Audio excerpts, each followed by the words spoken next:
আস্তে আস্তে না না শালা বসে ভেঙে নি তোর মাছটা। হ্যাঁ আমার 500 টাকা সিট নষ্ট করলি।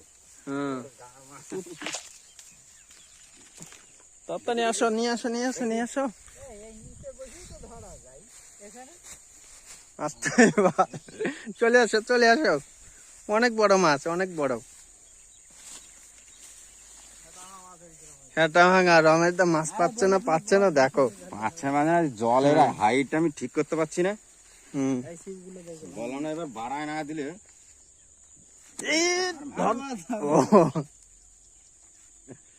কিন্তু একটা বড়শিতে এবার লাগবে। রমেশ দা কত বড় মাছ ধরছে দেখো। হ্যাঁ ধরছে না পাচ্ছে না এবার নে